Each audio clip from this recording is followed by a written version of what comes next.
Masjid Jogokarian TV mensyiarkan kebaikan.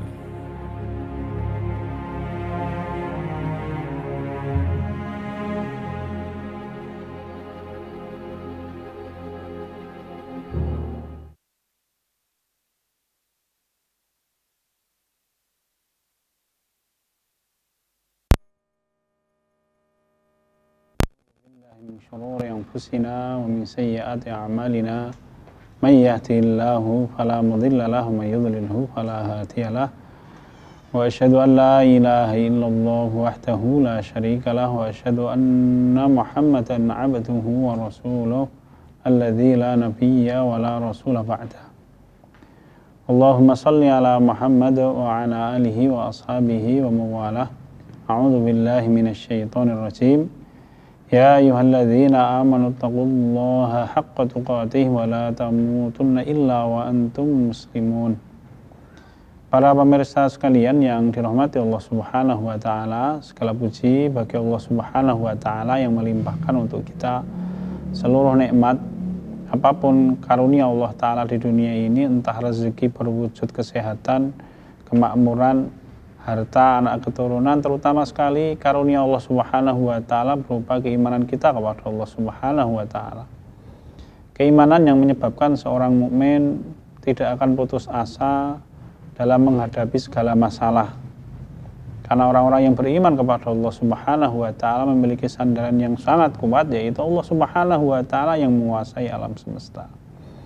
Allah tidak akan memberikan beban ujian kepada orang-orang yang beriman kecuali sesuai dengan kemampuan yang dimiliki oleh orang-orang yang beriman. La yukallifullahu nafsan illa wus'aha. Allah tidak akan pernah membebani seseorang kecuali sesuai dengan kemampuan orang itu. Ketika kita berbicara tentang wabah penyakit yang ditetapkan oleh Allah Subhanahu wa taala di akhir zaman, maka memang Nabi kita Muhammad SAW menyampaikan di dalam beberapa riwayat yang disahihkan oleh sebagian ulama bahwa Rasul kita Muhammad SAW menyampaikan di antara tanda-tanda hari kiamat Allah Ta'ala memunculkan wabah penyakit di tengah kaum muslimin, di tengah manusia, tidak hanya kaum muslimin.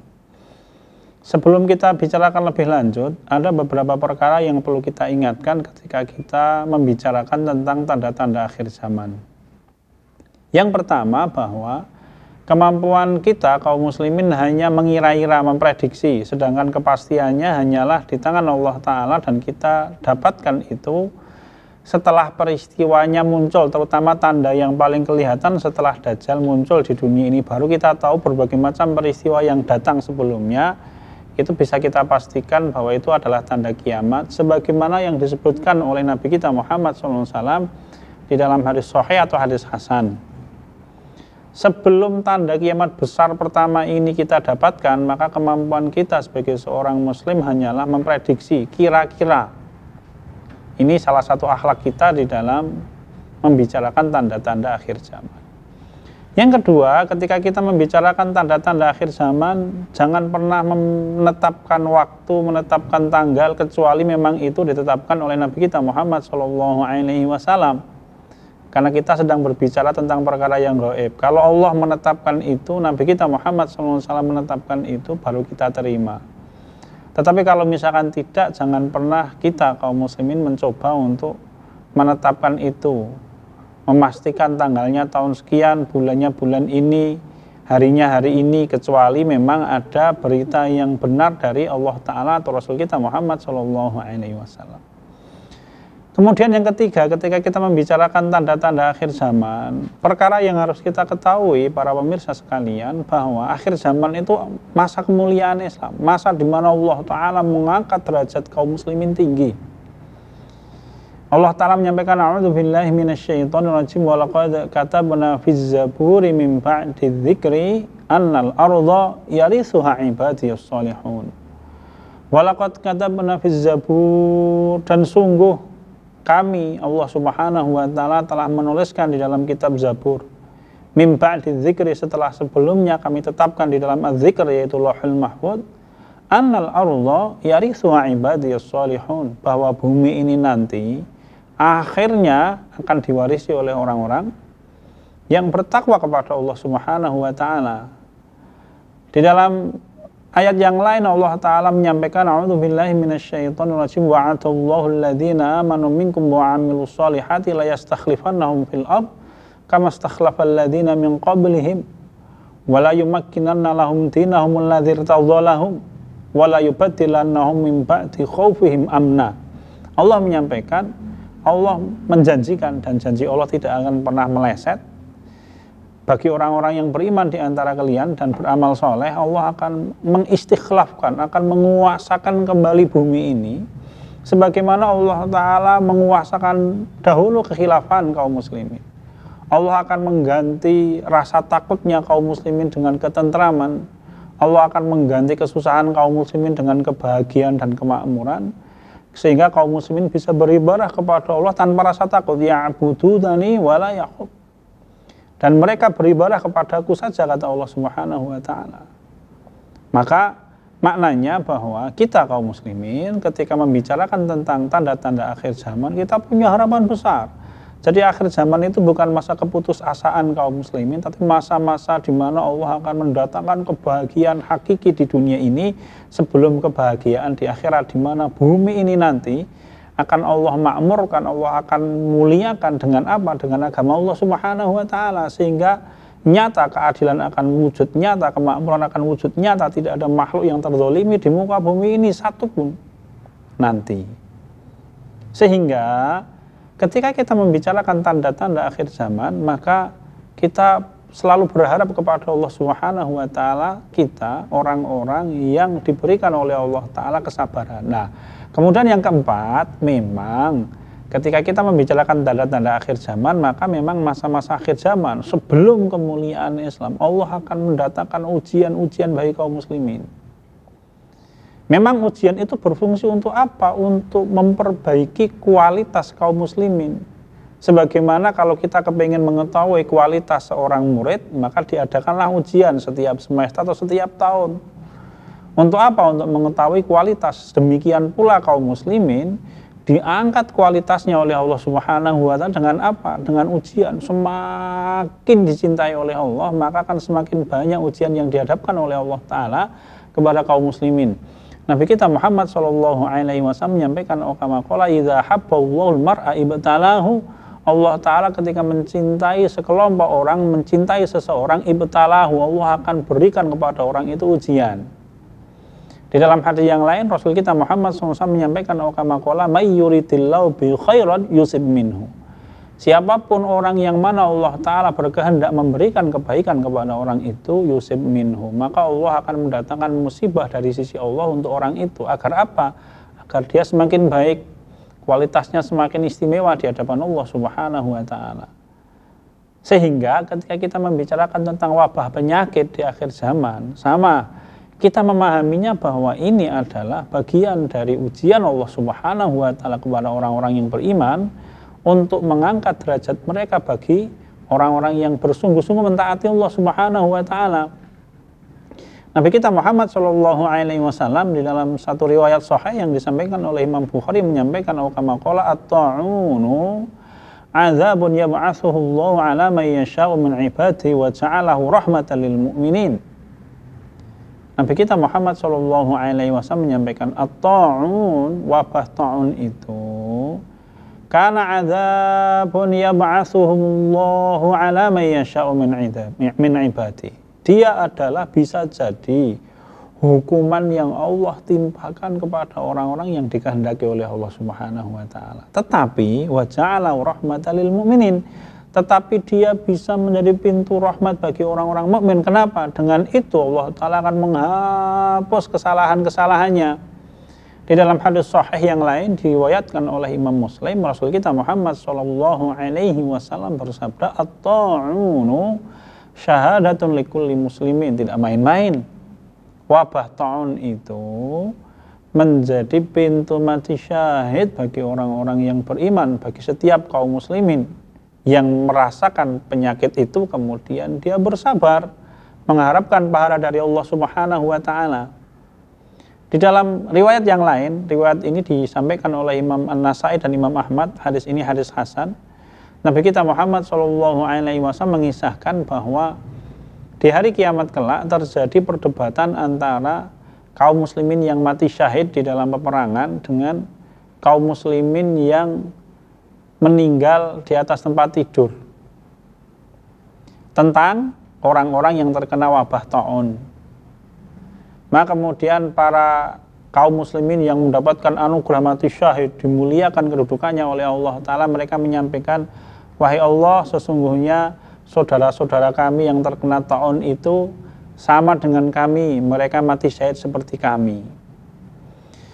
Nah, sedangkan kaum muslimin yang meninggal di atas tempat tidur, ya mungkin kalau kita tentram begitu, menyampaikan kepada Allah Subhanahu wa Ta'ala, wahai Allah, bagaimana mungkin mereka akan diangkat menjadi seorang syuhada sedangkan mereka meninggal sebagaimana kami meninggal di tempat tidur. Maka Allah Subhanahu wa Ta'ala menyampaikan, lihatlah, kalau orang terkena wabah, dia luka, sakit, sebagaimana sakitnya orang yang mati syahid, maka bagi dia kedudukan mati syahid. Tetapi kalau orang yang terkena wabah itu biasa saja, kemudian dia meninggal sebagaimana meninggalnya orang yang meninggal di tempat tidur, maka kedudukannya sama dengan orang yang meninggal di tempat tidur. Intinya apa? Intinya bahwa seorang muslim terkena musibah, maka itu sarana yang Allah pakai untuk mengangkat derajat dirinya. Di dalam hadis yang diriwayatkan oleh Imam Ahmad, hadis ini disahihkan oleh Syekh Al-Arnaud rahimahullah, Nabi kita Muhammad SAW menyebutkan tentang tanda-tanda hari kiamat. Hadis ini panjang, disampaikan oleh Nabi kita Muhammad SAW kepada sahabat Malik bin Auf al-Asja'i radhiyallahu anhu. Nabi kita Muhammad SAW menyampaikan, wahai Malik, hitunglah ada 6 tanda kiamat sebelum datangnya. 1, Nabi kita Muhammad SAW menyampaikan, mauti, sebelum datang hari kiamat nanti akan muncul peristiwa yaitu kematianku. Jadi wafatnya Nabi kita Muhammad SAW merupakan tanda kiamat kecil. Kapan peristiwa meninggalnya Rasul kita Muhammad SAW? Ya kira-kira ya 1400 tahun yang lalu. Jarak kita dengan Nabi Muhammad SAW sangat jauh. Kalau Nabi Muhammad SAW dengan Nabi Isa alaihissalam kira-kira 600 tahun. Jarak kita dengan beliau Nabi Muhammad SAW 1400-an tahun kira-kira. Sangat jauh. Kemudian yang kedua, Nabi kita Muhammad SAW menyampaikan wa fathu baitul muqaddas. Rasul kita menyebutkan yang kedua, tanda kiamat yang kedua adalah ditaklukkannya kembali Baitul Maqdis oleh kaum muslimin. Ini kabar gembira untuk kita bahwa umat Islam sesusah apapun perjuangan untuk memerdekakan dan membebaskan Baitul Maqdis dari tangannya orang-orang kafir, maka pasti akan diwujudkan oleh Allah Subhanahu wa Ta'ala. Pasti akan datang suatu masa di mana Allah Ta'ala mengembalikan bumi Baitul Maqdis ke dalam pangkuannya kaum muslimin. Di dalam hadis sahih yang disahihkan dengan syaratnya Imam Muslim, ya, setara dengan Imam Muslim, Nabi Muhammad SAW suatu saat bersabda kepada Abdullah bin Hawalah radhiyallahu anhu. Beliau menyampaikan kepada Abdullah bin Hawalah. Abdullah bin Hawalah ini seorang pemuda Muslim berasal dari wilayah Syam, dari wilayah Homs. Belum masuk Islam, bertemu dengan Rasul. Rasul kita bertemu dengan Abdullah bin Hawalah dan mengatakan, ya ibn Hawalah, wahai ibn Hawalah, idza ra'aital khilafah qad atat ila ardil muqaddas fadzalika zalazil wal balabil wa umurul 'idham was sa'atu aqrabu ilaikum min yatayya hadza ila ra'sika, kama qala Rasul kita Muhammad SAW menyampaikan, wahai ibn Hawalah, tunggulah, kalau nanti wilayah kekuasaan kaum muslimin telah sampai di Baitul Maqdis, di bumi yang disucikan oleh Allah, Ardul Muqaddas, Baitul Maqdis, fadzalika zalazil wal balabil, maka itulah masa-masa guncangan-guncangan hari kiamat, masa-masa berbagai macam bencana-bencana besar di akhir zaman. Dan waktu itu kiamat telah mendekati manusia sebagaimana tanganku ini mendekati kepalamu. Kemudian Rasul kita meletakkan tangannya yang mulia di kepalanya Abdullah bin Hawalah radhiyallahu anhu. Kabar gembira, pasti kaum muslimin akan mengembalikan Baitul Maqdis ke pangkuan Islam. Yang ketiga, kemudian Rasul kita menyampaikan, ya ini akan kita bicarakan, wa mautani fi ummati, akan muncul kematian besar di tengah umatku, di tengah umatnya Nabi Muhammad SAW, ta'khudhum kaqu'asil ghanam, yang menyebabkannya adalah wabah sebagaimana wabah Qu'as. Wabah Qu'as itu wabah yang dulu menimpa kawanan-kawanan ternak domba atau onta atau binatang-binatang yang lain. Ya, ini disampaikan Nabi kita Muhammad Shallallahu Alaihi Wasallam. Yang keempat, kelima, keenam tidak kita bicarakan, panjenengan bisa buka di dalam hadis yang disampaikan oleh Imam Ahmad, disahihkan oleh Syekh Al-Anaud. Tapi intinya memang betul Rasul kita menyampaikan ada rangkaian tanda-tanda kiamat. Memang ini tanda kiamat kecil. Tanda kiamat kecil. Sebagai pengiring munculnya tanda kiamat besar. Tanda kiamat besar itu munculnya dengan apa? Rasul kita di dalam satu riwayat menyampaikan awwaluha ad-dajjal. Yang muncul pertama kali adalah Dajjal. Nanti di dalam hadis yang lain Rasul kita menyampaikan awwaluha tulu'u syamsi min maghribiha, terbitnya matahari dari arah barat.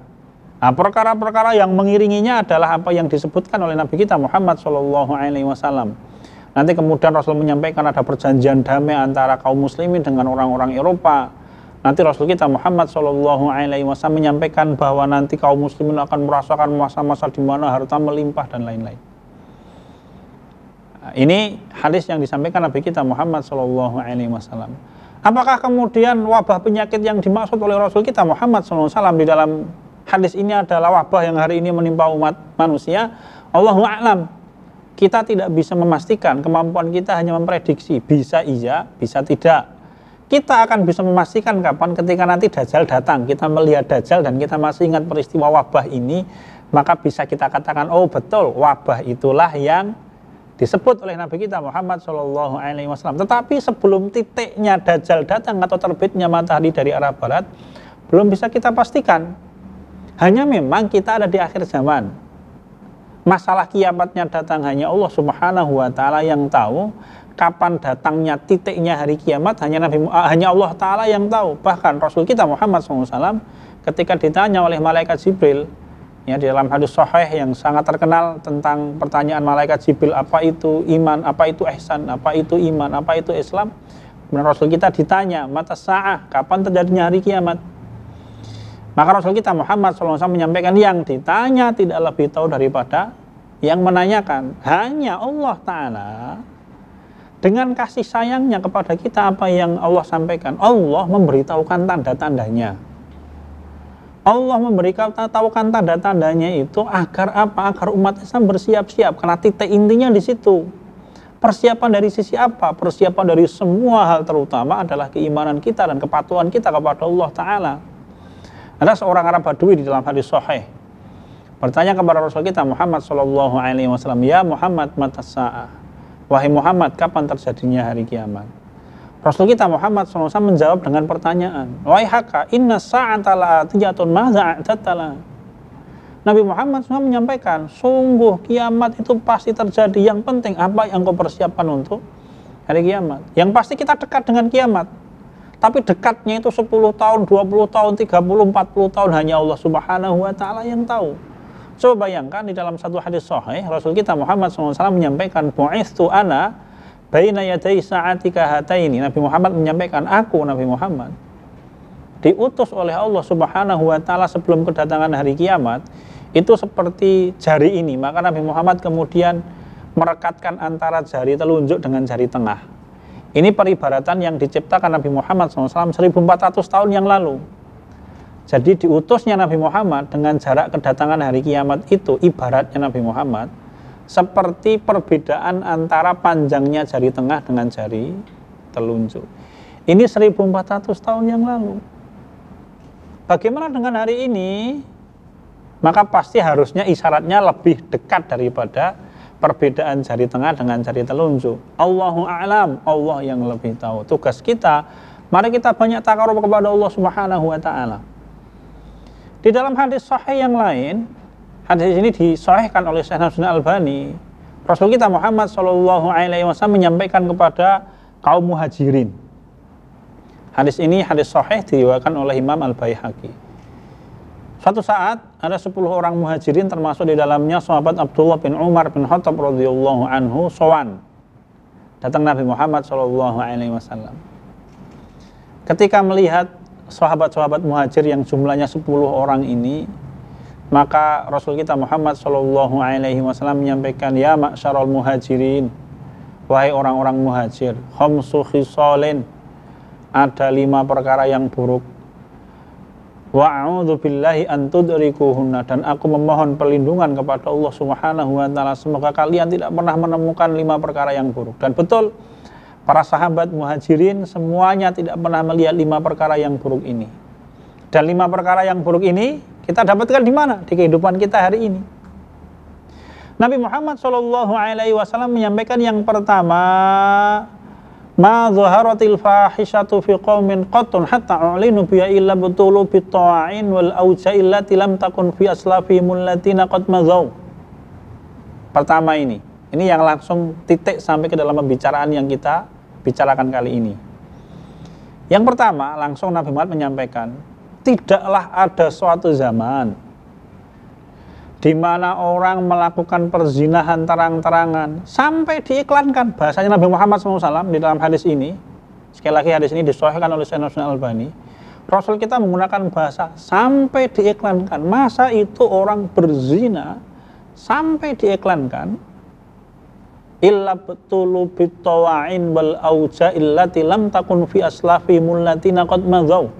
Kecuali Allah akan menimpakan masyarakat seperti itu at-tawa'in, berbagai macam wabah, wal auja, dan berbagai macam penyakit. Allati lam takun fi aslafihim allatina qad madzaw, yang mana wabah-wabah dan penyakit itu belum pernah menimpa umat sebelumnya. Ini poin pertama yang disampaikan oleh Nabi kita Muhammad SAW.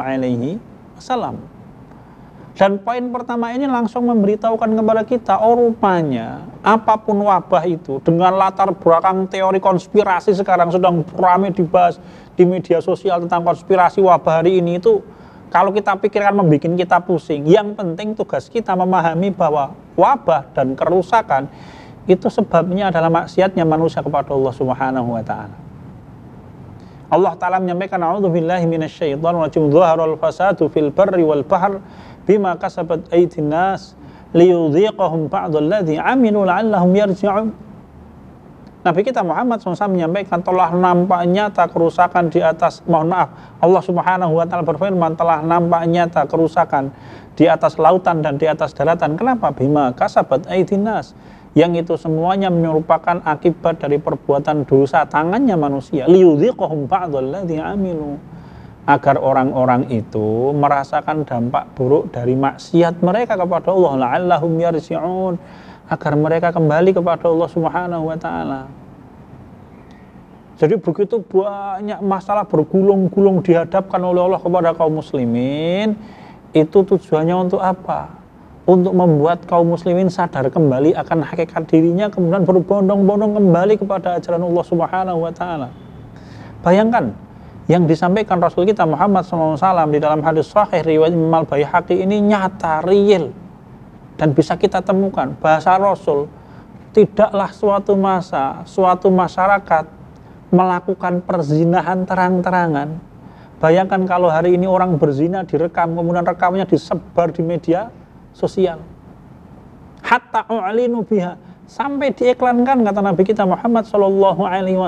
Bayangkan di media sosial, salah satu media sosial itu kalau panjenengan membuka keywordnya itu satu kota, maka di dalamnya berisi orang-orang yang menjual tubuhnya, menjual perzinahan, disebutkan hotelnya, disebutkan nomor HP-nya, diperlihatkan gambarnya. Betul kata Rasul kita Muhammad SAW. Sehingga kaum muslimin ketika kita hidup di akhir zaman saat ini melihat apa yang terjadi dengan wabah ini, kita harusnya mengucapkan shadaqallahu wa shadaqa rasuluh. Maha benar Allah dengan firman-Nya, dan Nabi Muhammad SAW tidak pernah berkata bohong. Akibat buruknya apa? Illa betulu bitawa'in, Allah akan menciptakan berbagai macam wabah. Wal auja illati lam takun fi aslafihimul ladzina qad madzaw, dan penyakit-penyakit yang belum pernah nenek moyang kita merasakan ini. Subhanallah, Maha Suci Allah. Allah tidak pernah berbuat zalim kepada hambanya. Tetapi intinya bahwa ini yang disampaikan Nabi kita Muhammad SAW kepada kita akan berbagai macam keburukan di akhir zaman. Nabi Muhammad SAW menyebutkan Di dalam hadis yang lain, al-fitanu takunu fi ummati wa 'idhamuha. Rasul kita menggunakan bahasa nanti akan muncul berbagai macam bencana yang menimpa umatku wa 'idhamuha sampai ke tulang rusuk. Nanti di dalam riwayat yang lain dengan lafaz yang hampir sama Rasul kita menyampaikan bahkan akan sampai menimpa kullu sya'rin wa wabarin, akan menimpa setiap rambutnya kaum muslimin, setiap jengkal tanahnya kaum muslimin akan dihadapkan dengan musibah. Kenapa? Saking banyaknya maksiat yang menimpa umat Islam. Maka cukup menarik, pada masanya Umar bin Khattab radhiyallahu anhu pernah terjadi wabah ta'un. Wabah ta'un. Apa yang dikerjakan oleh Umar? Umar mengikuti perintah Rasul, dan perintah Rasul ini justru manusiawi banget. Rasul kita memerintahkan kalau terjadi wabah di satu daerah, maka yang ada di dalam daerah itu tidak boleh keluar, dan yang di luar wilayah itu tidak boleh masuk. Ini kan manusiawi banget, logis. Pendekatannya Umar bin Khattab, pendekatan logis. Ya. Pernah terjadi kemudian wabah pada masanya kekhilafan Bani Abbasiyah yang waktu itu dipimpin oleh Al-Muqtadi bi Amrillah. Ya. Kalau di masanya Umar bin Khattab radhiyallahu anhu, wabah itu menimpa orang-orang yang soleh, orang-orang yang keimanannya terjaga. Para sahabat radhiyallahu anhum, sampai waktu itu ada 25 orang meninggal, 25.000 orang meninggal. 10.000-nya itu diperkirakan para sahabat radhiyallahu anhum yang terkena wabah. Sisanya adalah para tabi'in radhiyallahu anhum, ya. Pada waktu itu pendekatannya Umar bin Khattab adalah pendekatan manusiawi, pendekatan logis. Ketika Abu Ubaidah bin Jarrah radhiyallahu anhu wafat, kemudian Mu'ad bin Jabal radhiyallahu anhu wafat, akhirnya digantikan oleh Amr bin As radhiyallahu anhu. Pendekatan biologis. Ya, belum menyampaikan ya ayuhan nas innamat ta'una kan-nar wa antum wuquduha. Wahai manusia, sesungguhnya ta'un itu seperti api dan kalian adalah kayu bakarnya. Fatafarraqu wa tajabbalu ilal jibal. Maka berpencarah kalian dan pergilah kalian ke gunung-gunung. Sehingga kemudian akhirnya pendekatannya Amr bin As ini dibenarkan oleh Umar bin Khattab radhiyallahu anhu. Ya, disampaikan oleh Imam Ibnu Hajar Al-Asqalani rahimahullah. Kemudian akhirnya wabah itu reda. Tetapi di masanya kekhilafan Bani Abbasiyah, ketika kerusakan sudah terjadi di mana-mana, ketika maksiat sudah menyebar di mana-mana, maka pendekatannya Khalifah Al-Muqtadi bi Amrillah adalah pendekatan iman. Disampaikan oleh Imam Ibnu Katsir rahimahullah waktu itu, apa yang dikerjakan oleh Khalifah Al-Muqtadi bi Amrillah untuk mengangkat ta'un, beliau bikin dekret. Dekretnya adalah beliau mewajibkan kaum muslimin untuk beramar ma'ruf nahi munkar di semua tempat. Maka kemudian kaum muslimin beramar ma'ruf nahi munkar di semua tempat. Khamr dihapus, orang-orang yang berbuat dosa diusir, kemudian dikucilkan oleh kaum muslim. Akhirnya diangkatlah wabah itu oleh Allah Subhanahu wa ta'ala. Hikmah yang bisa kita ambil, dua cara ini semuanya diajarkan di dalam Islam. Mari kita banyak takarub kepada Allah Subhanahu wa ta'ala, mari kita banyak memohon ampun kepada Allah, mari kita banyak memperbaiki diri. Semoga dengan ini Allah ta'ala segera mengangkat masalah kita. Yang kedua, pendekatan-pendekatan logis, pendekatan-pendekatan kesehatan. Semoga dengan proses itu pun nanti Allah ta'ala akan mengangkat wabah ini. Yang kedua, yang paling akhir dari pembicaraan ini, membicarakan tentang tanda-tanda akhir zaman. Titik paling penting adalah bagaimana kita mempersiapkan diri kita agar kita tetap menjadi orang-orang yang teguh beriman kepada Allah Subhanahu wa ta'ala di akhir zaman sampai kita mati nanti. Sekian dan demikian apa yang bisa kita bicarakan. Semoga Allah ta'ala memudahkan urusan kaum muslimin. Semoga Allah menambah kebaikan dunia dan kebaikan akhirat kita. Kalau ada perkataan yang tidak berkenan, saya mohon maaf sebesar-besarnya. Walhamdulillahirabbil alamin. Subhanakallahumma wa bihamdika asyhadu an la ilaha illa anta astaghfiruka wa atubu ilaik. Alhamdulillah. Assalamualaikum warahmatullahi wabarakatuh. Masjid Jogokarian TV mensiarkan kebaikan